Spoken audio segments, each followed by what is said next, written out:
என்னன்றி கொன்றாருக்கும் உய்வுண்டாம் உய்வில்லை செய் நன்றி கொன்ற மகருக்கு. என்னடா இது நீயும் புதுசா திருக்குறள் சொல்லிக்கிட்டு இருக்கியா அப்படின்னு கேட்டீங்கன்னா, ஆமாங்க இப்போ தானே ட்ரெண்டு.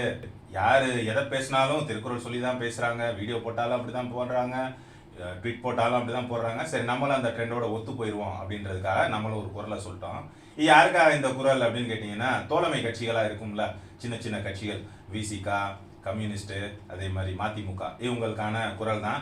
இதனுடைய விளக்கத்தை காணொலி இறுதி பகுதியில் பார்ப்போம். இப்போ மெயின் கண்டென்ட்டுக்குள்ளே போயிடுவோம்.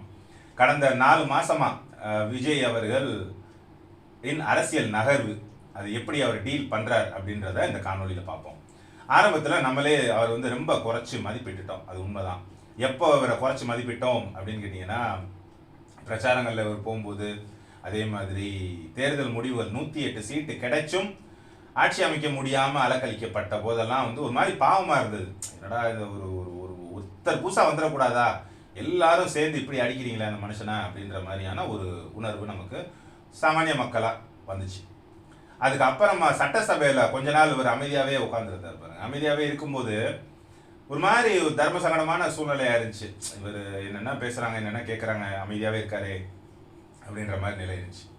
ஆனால் ஒரு ஸ்பீச் கொடுத்தார்ல, இந்த கடைசியாக எங்கள் அப்பாவை காணோம் அப்படின்னு சொல்லி முடிச்சு விட்டார்ல, அந்த ஸ்பீச் அவர் கொடுத்ததுக்கு அப்புறம்தான் ஆஹா இவரை நம்ம குறைச்சி மதிப்பிட்டுட்டோம், இவருக்கு பேசவும் தெரியும், வெறும் ஸ்கிரிப்டை பார்த்து மட்டும் பேசக்கூடிய நபர் கிடையாது, இவர் இறங்கி எந்த அளவுக்கு அவங்க லெவலுக்கு இறங்கி இவராலையும் செய்ய முடியும் அப்படின்றத அந்த இடத்துல அவர் காமிச்சார்.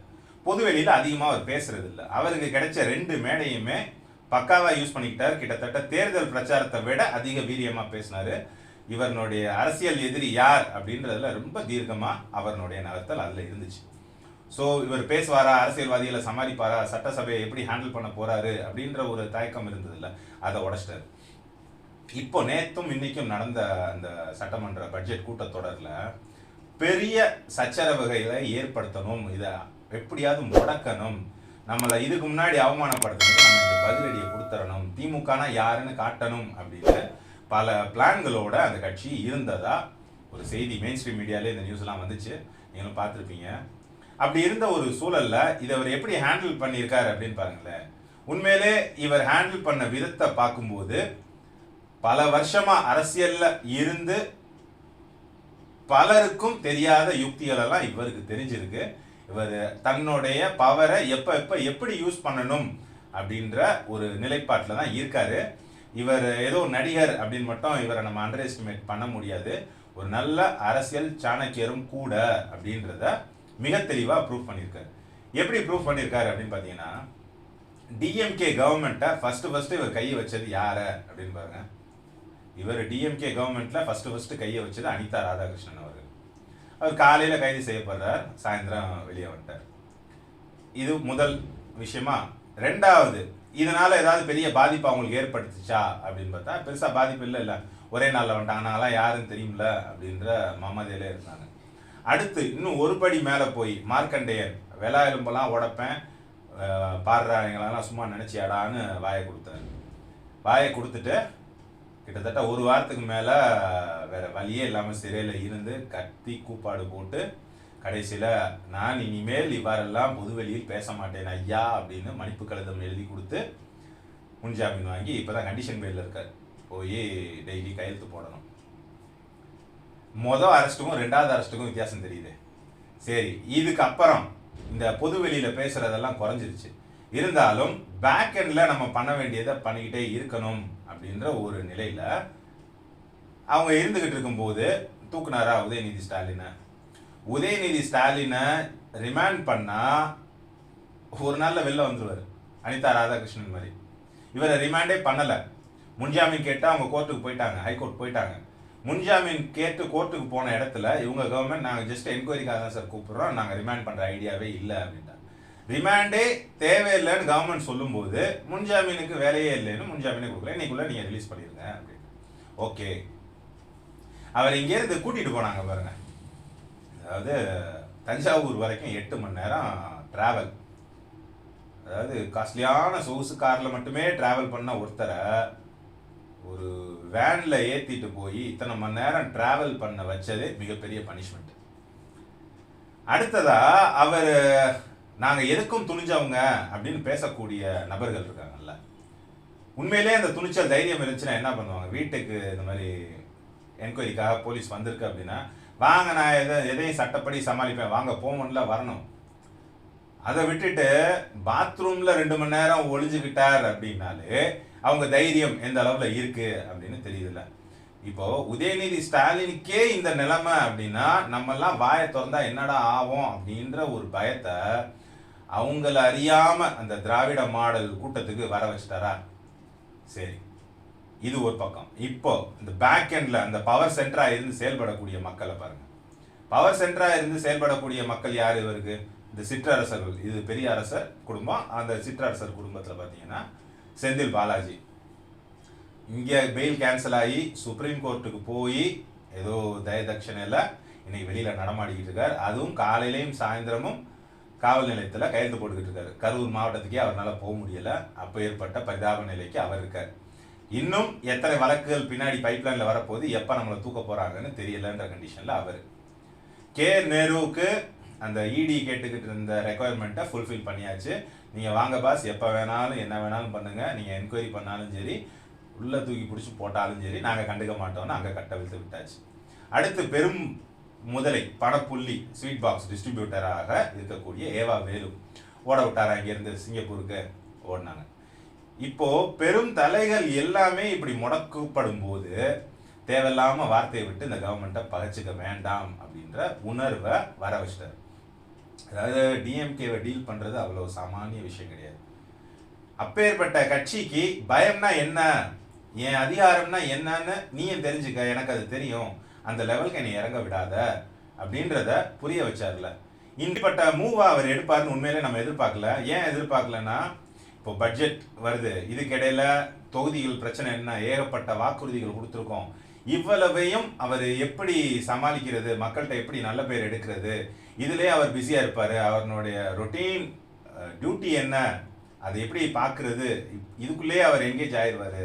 இதில் எங்கே இவருக்கு நேரம் இருக்க போது இவங்களெல்லாம் சமாளிக்கிறதுக்கு? இவங்க வெளியில் இருக்கிறவங்களாம் ஆடிட்டே தான் இருப்பாங்க அப்படின்னு தான் நம்ம நினச்சோம். ஆனால் கிட்டத்தட்ட ஒரு 4-5 கைது நடவடிக்கையிலே வந்து மொத்த கூட்டத்தையும் அடக்கிட்டார். இது எப்படி நம்ம தெரிஞ்சுக்கலாம் அப்படின்னா, சட்டசபையை முடக்கணும் அப்படின்னு நினச்சிக்கிட்டு இருந்த கூட்டம் கப்பிச்சுக்குன்னு வந்து உட்காந்து போகிறாங்களே. அப்போ அவங்க சைலண்ட்டாக வந்து உட்காந்து இன்னைக்கு 2வது நாள், இன்னைக்கு கருப்பு சட்டை போட்டு வந்தால் முடிஞ்சு போச்சா? வெளியில் பேட்டி கொடுக்குறது ஒன்றும் இல்லை. என்ன ஆர்ப்பாட்டம் நடந்துச்சு, ஏன் நடத்தலாம் ஆர்ப்பாட்டம், நடத்தியிருக்க வேண்டியதானே. இதில் இன்னொரு காமெடியான பார்ட் என்ன தெரியுங்களா? அதாவது அவங்களுக்கு கொடுக்கப்பட்ட உத்தரவு, யாருக்கு, திராவிட மாடல் ஊபிஸ்களுக்கு கொடுக்கப்பட்ட உத்தரவு என்ன அப்படின்னு கேட்டிங்கன்னா, உதயநிதி அவர்களை அவர் வீட்டில் இருந்து கைது பண்ணிட்டு தஞ்சாவூர் போகிற வழியில் அந்த வண்டியை மறிக்கணும், அந்த அளவுக்கு வண்டியை மறித்து போராடணும் அப்படின்றதான் மேலிடத்து உத்தரவாம். ஆனால் அது செய்ய அந்த தொண்டர்கள் துணியவில்லை. இன்னொன்று, கூட்டம் பெருசாக கூடலை அப்படின்ற மாதிரியான நிலை. சில பெரும்புலிகள் மட்டும்தான் வந்தாங்க. ஏன் அப்படின்னா, இப்பேற்பட்ட பேச்சை பேசுனதுக்கெல்லாம் எப்படி நம்ம ஆதரவு கொடுக்குறது அப்படின்ற ஒரு நிலைப்பாடு. இன்னொன்று ரொம்ப வேடிக்கையாக முடிஞ்ச விஷயம் என்னன்னு கேட்டிங்கன்னா, தஞ்சாவூரில் தான் பெருமளவு போராட்டம் நடந்தது. இவங்க போராடும்போது தாவேகாவின் இளைஞர்களாக இருக்கக்கூடிய உறுப்பினர்களும் போராட்டத்துக்கு வந்துட்டாங்க. இந்த பக்கத்து இருக்கிற டிக்கெட்டு பூரா 40 வயசு, 50 வயசு, 60 வயசு. இங்கே இருக்கிறது பூரா 25, 30, 35. அப்போது இவங்கள்ட்ட போய் நேரடியாக நம்ம மல்லுக்கு நின்னோம்னா அடிச்சு விட்டாங்கன்னா என்னடா பண்ணுறதுன்ற ஒரு தயக்கமும் அவங்களுக்குள்ளே இருந்ததா ஒரு விஷயம். இப்போ இதை எப்படி டேக்கிள் பண்ண போகிறாங்க அப்படின்னே தெரியலை. ஏன் அப்படின்னா, இந்த சிற்றரசர்கள் கொக்கி மேலே நின்றுக்கிட்டு இருக்காங்க. எப்போ, அதாவது அரெஸ்ட் பண்ணிட்டீங்கன்னா அங்கே த்ரில் இல்லைல்ல. இப்போ செந்தில் பாலாஜியை பிடிச்சி உள்ளே வச்சாச்சு அப்படின்னா அவர் துணிஞ்சிருவார். என் மேலே கையை வச்சுட்டு என்னையே உள்ளே போட்டியா, நான் என்ன பண்ணுறேன் பார் அப்படின்னு வருவார். ஆனால் இப்போ அந்த அளவுக்கு துணிச்சலையும் காட்ட முடியாது. ஏன் அப்படின்னா, எதுலையா சிக்கி நம்மளை உள்ளே வச்சிடக்கூடாதுன்றதுல அவரை காப்பாற்றிக்கிறதுலே அவர் பிஸியாக இருக்கார். கிட்டத்தட்ட ஏவா வேலுக்கும் அதான் நிலைமை, கே நேரு அவர்களுக்கும் அதான் நிலைமை. இப்பேற்பட்ட நிலைமையில இருக்கும்போது இவங்க அவங்கள காப்பாற்றிக்க முற்படுவாங்களா, இல்லை விஜய் அரசை சீண்டிக்கிட்டு குறைச்சிக்கிட்டு ஏதாவது பண்ணிக்கிட்டு இருப்பாங்களா? ஸோ இந்த டாக்டிக்ஸையும் பாராட்டணும். அடுத்ததா ரொம்ப ரொம்ப அதிகமாக இவரை பாராட்ட வேண்டிய இடம் என்ன அப்படின்னு கேட்டிங்கன்னா, திமுக அப்படின்ற ஒரு கட்சிக்கு ஸ்ட்ராங் அப்போசிஷனாக நம்ம இருக்கணும், இவங்களுக்கு மாற்று நம்ம தான் அப்படின்னு நம்ம இருக்கணும் அப்படின்னா யாருடைய வாக்குகள் நமக்கு வேணும்? அதிமுகவின் வாக்குகள் நமக்கு வேணும். அதுதான் ரியல் பாலிடிக்ஸ். ஏன் அப்படின்னா, தமிழ்நாடு அப்படிதான். டிஎம்கேக்கு அகேன்ஸ்டா ஒரு இயக்கம் அப்படின்னா அது அதிமுக தான். இந்த நிலைப்பாட்டில் தான் தமிழ்நாடு மக்கள் இருக்காங்க. இந்த நீங்கள் சொல்லக்கூடிய அந்த ஜென்சிஸ் யூத் இவங்க மனநிலை வேற. ஆனால் ஒரு வயசுக்கு மேலே இதுதான் அந்த ஸ்ட்ராட்டஜி. இப்போ இவர் எதை நிரூபிக்க விரும்புகிறார், எதை நிரூபிக்கிட்டு இருக்கார் மக்கள் மத்தியில் அப்படின்னு பார்த்தீங்கன்னா, நாங்கள் தான்ப்பா ஓஜி ஏடிஎம்கே, அம்மாவோடைய ஆட்சியை கொடுக்கக்கூடியவங்க நாங்கள் தான், டிவிகே தான் ஒரிஜினல் ஏடிஎம்கே, எம்ஜிஆர் அவர்களின் ஆசி பெற்ற அவர்களை போல் ஆட்சி நடத்தக்கூடிய இயக்கமும் நாங்கள் தான் அப்படின்றத காமன் மேன் இன்னும் ஸ்பெசிஃபிக்காக சொல்லணும் அப்படின்னா அதிமுகவின் நலம் விரும்பிகள் மனசில் விதைச்சிக்கிட்டே இருக்கார். இதுதான் பிரில்லியண்ட்டான மூவ். ஏன் இது ரொம்ப பிரில்லியண்ட்டான மூவ் அப்படின்னு நம்ம சொல்கிறோம்னா, இந்த இடத்த அவர் பிடிச்சிட்டாலே ஈஸியாக அடுத்தடுத்த தேர்தலில் அவரால் வெற்றி அப்படின்ற ஒரு விஷயத்தை நோக்கி நகர முடியும். ஒரிஜினல் ஏடிஎம்கே அப்படின்னு சொல்லக்கூடிய கட்சி நேற்று என்ன பண்ணுச்சுன்னு பாருங்க. உதயநிதி அவர்களை கைது பண்ணிட்டாங்க அப்படின்னா இதை என்ன சொல்லணும்? இவர் எடப்பாடி பழனிசாமி பேச்சாடா பேசுன, இப்படியெல்லாம் வந்து பேசிக்கிட்டு தெரிஞ்சேன்னா இதுதான் நடக்கும், இப்போ இனிமேலாவது திருந்துங்க அப்படின்னு அறிக்கை விடணும். அதுதான் அரசியல். ஜெயலலிதா அம்மையார் இருந்திருந்தா என்ன பண்ணியிருப்பாங்க?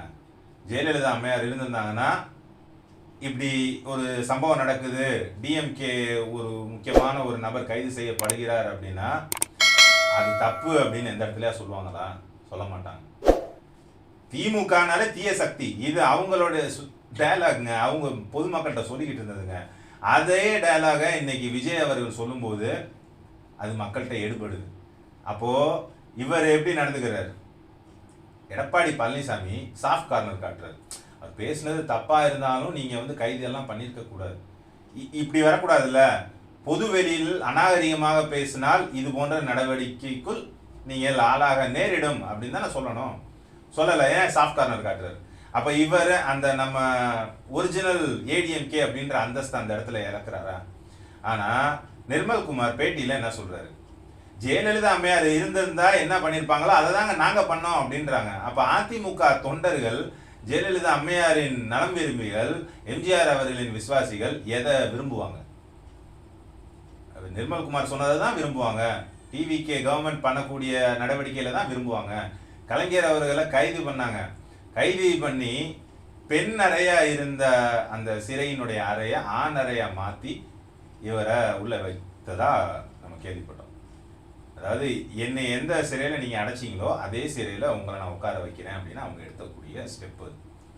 இப்படி ஃபோர்ஸ்ஃபுல்லாக தானங்க வளர்ந்துச்சு இந்த இயக்கம். கருணாநிதி அவர்களை திட்டா பேசாத பேச்சா அந்த இயக்கத்திலேருந்து வந்துக்கிட்டு எப்படிங்க இப்படிலாம் உங்களுக்கு தடவி கொடுக்குற மாதிரி எல்லாம் அறிக்கை கொடுக்க முடியுது? நேற்று இபிஎஸ் சொன்ன அறிக்கைக்கும் இவர் உதயநிதி ஸ்டாலின் அவர்கள் கொடுக்குற அறிக்கைக்கும் பெருசாக வேறுபாடே தெரியல. அப்படின்னா என்ன ஆகுது? இவங்க தங்களுடைய எதிரி யாருன்னே தெரியாமல் கொஞ்சம் கொஞ்சமாக திமுகவோட இவர் ஐக்கியமாயிட்டு இருக்காரு. மதிமுகங்கிற கட்சி எப்படி எதிர்நிலையில் இருந்து போச்சோ அதே மாதிரி இவர் ஏடிஎம்கேவை கொஞ்சம் கொஞ்சமாக கொண்டு போய் இங்கே சேர்க்க போறாரு, டிஎம்கேல சேர்க்க போறாரு. அதனுடைய அறிகுறி தான் தெரியுது. இதே வேளையில விஜய் அவர்கள் எடுக்கக்கூடிய முயற்சி என்ன? ஜெயலலிதாவின் விசுவாசிகளே, எம்ஜிஆரின் விசுவாசிகளே, நலம் விரும்பிகளே, நீங்க கவலைப்படாதீங்க, அவங்க ரெண்டு பேரும் அன்னைக்கு உயிரோட இருந்து எதெல்லாம் செய்யணும்னு நினைச்சாங்களோ அதெல்லாம் நான் இன்னைக்கு செஞ்சுக்கிட்டு இருக்கேன், வாங்க நம்ம சேர்ந்து செய்வோம் அப்படின்றதுக்கு முன்னெடுப்பாதான் அதிமுகவில் இருந்த பல நூற்றுக்கணக்கான நிர்வாகிகளும் தொண்டர்களும் இங்கே உள்ள வந்துட்டு இருக்காங்க. இவருமே அவர் திரைப்படத்தில் எம்ஜிஆர் தங்கமே தளபதி அப்படின்ற டயலாக்லாம் அதுதான் வைக்கிறாங்க. ஸோ இதையும் பிரில்லியண்டான மூவாக நம்ம பார்க்கலாம். ஒரு பக்கம் டிஎம்கேவை எப்படி லாக் பண்ணுறது பண்ணிட்டார். சட்ட நடவடிக்கையே போதும், ஏன்னா அவ்வளோ இருக்குங்க, மூட்டையாக இருக்குது. ஒன்று ஒன்றா கிண்டிக்கிட்டு டிவிஎஸ்சி டிபார்ட்மெண்ட்டு, உளவுத்துறை, சட்ட ஒழுங்கு, அதே மாதிரி மத்திய அரசுலேருந்து என்கொயரிக்கு இடியோ வேறு ஏதாவது டிபார்ட்மெண்ட்லேருந்து வந்தாங்கன்னா தடைப்படாமல் இருந்தால் போதும், மற்றதெல்லாம் அதுவே நடக்கும். அது முடிச்சா இங்கே ஏடிஎம்கே இன்னொரு டார்கெட்டு. ஏடிஎம்கேன்றதே நாங்கள் தானேப்பா அப்படின்ற போக்குக்கு போயிட்டார். ஏடிஎம்கேவை முழுங்க ஆரம்பிச்சிட்டாரு. சரி, இந்த மேட்டர்லாம் இருக்கட்டும். இப்போ மெயினான இன்னொரு சப்ஜெக்ட் என்னன்னா, இப்போ இந்த பட்ஜெட் என்னதான் பண்ண போகிறாங்க அப்படின்ற குழப்பம் நமக்கே இருந்துச்சு. இந்த பட்ஜெட்டை சமாளிச்சிருவாங்களா? ஏன் அப்படின்னா இதில் ஏதாவது ஒரு லேப்ஸ் இருந்துச்சு அப்படின்னா பெருசாக மக்கள்கிட்டையும் சரி ஆல் ஓவர் இந்தியா அந்த எக்கனாமி பொருளாதார நிபுணர்கள்லேருந்து இண்டஸ்ட்ரியலிஸ்ட்லேருந்து எல்லாருடைய வெறுப்புக்கும் ஆளாக நேரிடக்கூடிய கிரிட்டிக்கலான ஒரு போர்ஷன். இந்த ஏதோ பேட்டி மாதிரி அறிக்கை மாதிரிலாம் இது கடந்து போக முடியாது. இதை எப்படி அவங்க ஹேண்டில் பண்ணியிருக்காங்க அப்படின்னு பார்த்தீங்கன்னா, இந்த ஃபினான்ஷியல் ஸ்டேட்டஸில் இப்படி தான் இதை பண்ண முடியும், இதை விட பெட்டராக பண்ண முடியாது அப்படின்ற ஒரு ஃபேர் இனஃப் அப்படின்ற ஒரு லெவலில் இதை சேஃபாக கடந்துட்டாங்க அப்படின்னு தான் நம்ம சொல்லணும்.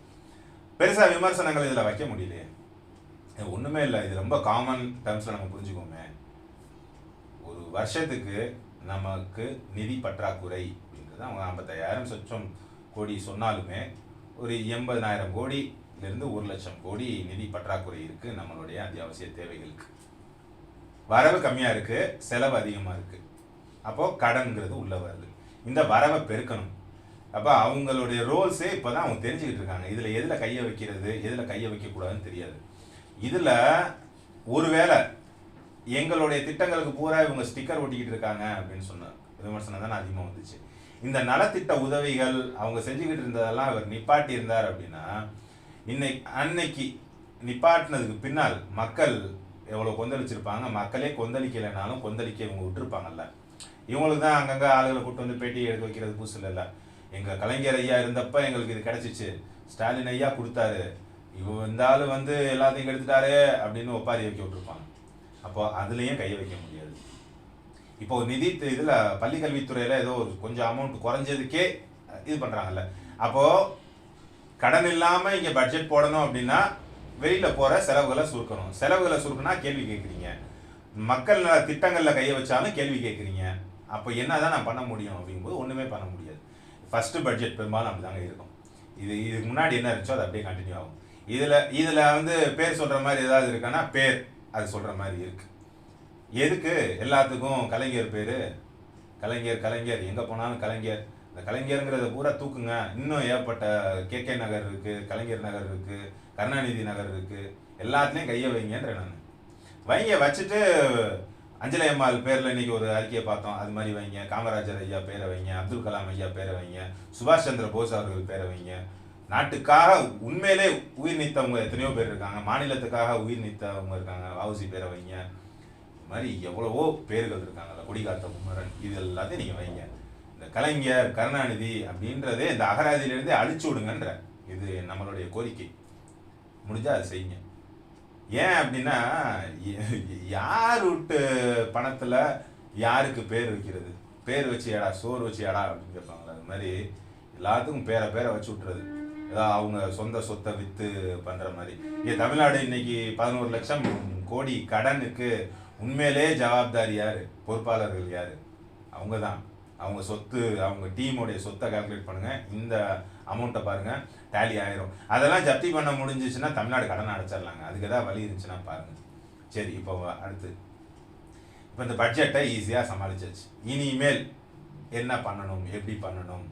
அதே மாதிரி உங்கள் அரசு அதிகாரிகளையும் அரசு ஊழியர்களையும் இப்போ தான் ஃபோக்கஸ் செய்ய ஆரம்பிச்சிருக்காங்க. உங்களை வச்சு தான் இந்த சிஸ்டத்தையே அவங்க கரெக்ட் பண்ண முடியும். ஸோ அதையும் இவர் ப்ராப்பராக டீல் பண்ணுறாரு.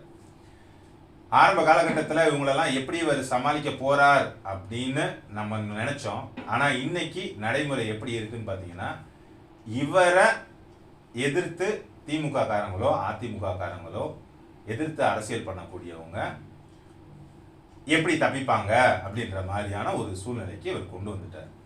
அதிகமாக பேசுகிறதே இல்லை. ஆனால் எங்கே பேசணும், எப்படி பேசணும், யாரை விட்டு பேச விடணும் அப்படின்றதுல தெளிவாக இருக்கார். ஏன்னா ரொம்ப பேசினோம்னா ட்ரோல் மெட்டீரியல் ஆயிடுவோம். ப்ரெஸ் அவர் சந்திக்கிறது இல்லை. விஜயகாந்த் அவர்கள் ப்ரெஸ்ஸை சந்தித்தார், கேட்கக்கூடாத கேள்வி எல்லாமே கேட்டார். ஆனால் கடைசியில் அவர் எப்படி சித்தரிக்கப்பட்டுச்சு. இன்னமும் இந்த மீடியா வந்து திராவிட மாடலுக்கு தான் விசுவாசமாக இருக்குது, மெயின் ஸ்ட்ரீம் மீடியாக்கள் எல்லாமே.